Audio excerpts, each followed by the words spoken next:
Bonjour à tous, aujourd'hui pour ce nouvel épisode de Rendez-vous chez vous, je vous emmène en Côte d'Or. Nous sommes à Rolvergy. C'est un village de 150 habitants situé dans les Hautes-Côtes, à quelques kilomètres de Nuits-Saint-Georges. Et aujourd'hui, j'ai rendez-vous avec Alain. Il habite ici depuis 50 ans.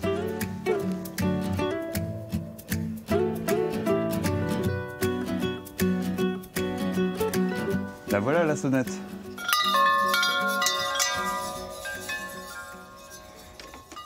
Bonjour Sébastien. Bonjour Alain. Entrez, je vous en prie. Vous allez bien? Très bien. Bon, alors visiblement vous êtes un des plus anciens Relois, alors c'est ça? Ben, ça commence à le faire avec le temps, oui. 50 ans. 50 ans, un demi-siècle. Un demi-siècle passé. Et donc j'ai vu que vous êtes potier alors, c'est ça? Oui, potier. Oui, oui. J'ai commencé à l'âge de 13 ans. C'est quoi votre spécialité alors? Difficile à dire, ça va de 2 grammes des fèves à 70 kilos des jarres. Ah oui, parce que vous faites des fèves aussi? Oui, en ce moment c'est l'époque. Là je vais vous faire une plage à Tahiti. Cocotier, mer et sable.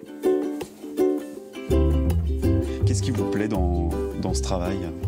J'aime la répétition, j'aime faire des quantités de choses. Ouais, mais pourquoi, je ne sais pas. Et puis, visiblement, ça permet de voyager aussi, du coup. Un petit tour à Tahiti de temps en temps. Ah ouais, mais ça c'est... Bon, j'ai vécu là-bas 2 fois. Et là-bas, maintenant, tous les ans, je sais qu'il y a des petits poussés qu'on lançait des petits morceaux de porcelaine partout sur les îles. Et c'est génial, quoi. C'est top.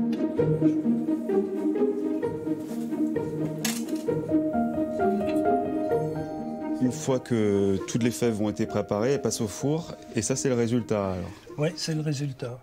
Et là, vous en avez fait combien cette année? Dans les 2400, 2500, je sais pas. Ouais, ça fait quand même beaucoup de boulot. Ouais. Ouais, non, mais ça occupe une retraite. C'est ça. Écoutez, merci beaucoup Alain de nous avoir reçus. Je vous en prie. Vous savez où on pourrait se rendre maintenant? Bah, écoutez, comme je savais que vous veniez, j'ai prévenu un habitant du village qui vous attend juste à la sortie vers une ancienne pompe à eau. D'accord, très bien. Voilà. Et il s'appelle comment? André Valogne. Bon, on va chercher André. Merci beaucoup. Au revoir Alain. Bonne fin de journée. Au revoir.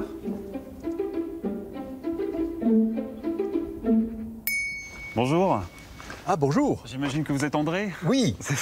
Bon, on m'a dit que vous étiez un passionné d'histoire, c'est vrai? Bah écoutez, effectivement, quand je suis arrivé sur Rolvergy, je ne connaissais rien, mais je me suis passionné pour ce village et son histoire qui date dans les années 900. Ah oui, tout de même, on sait avec vraiment. la construction là-haut sur cette colline, et c'est ça qui est fabuleux, un château de 14 tours, et donc qui règne sur tous les villages aux alentours.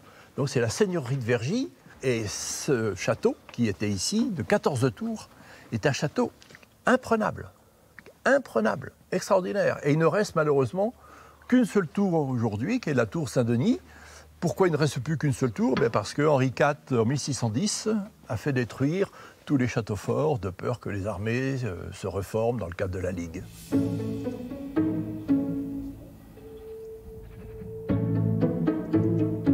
Voilà, on va s'arrêter parce qu'il y a quelque chose d'intéressant à voir, qui est le blason de la famille de Vergy, composé de 3 quintefeuilles. C'est quoi? C'est des fleurs, du coup? Oui, c'est une fleur composée de 5 pétales.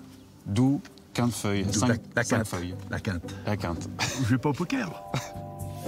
Et donc à Vergy, plus de château, mais il reste cette abbaye. Alors cette abbaye, donc l'abbaye de Saint-Vivant, qui se situe au bout de l'éperon rocheux du château, construite en 930 par les frères de Saint-Vivant, reconstruite au XVIIIe, et malheureusement, eh bien, la Révolution, fermée, détruite, pillée, vendue, voilà ce qui reste. Et là, je vois qu'il y a beaucoup d'engins de chantier. C'est en pleine restauration? Alors tout à fait. Alors ce qu'il faut, c'est imaginer, il y a 40 ans, 50 ans. Vous voyez, à droite de cette fenêtre, c'était un arbre. De l'autre côté de la porte, c'était un arbre. Des arbres, les voûtes effondrées. La végétation avait repris tous ses droits. L'église, on la voyait à peine.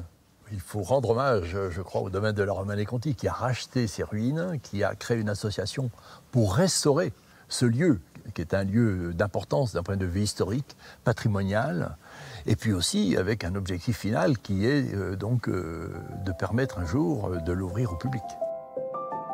Et la réouverture au public de l'abbaye de Saint-Vivant, ce sera pour quand? Eh bien, nous l'espérons pour 2024, car il nous reste encore quelques travaux à terminer d'aménagement. Voilà. Eh bien, en tout cas, merci beaucoup André pour cette belle découverte du patrimoine de Vergy. C'est la fin de notre escapade dans les Hautes-Côtes de Nuit. On se dit à très bientôt pour un nouveau rendez-vous chez vous.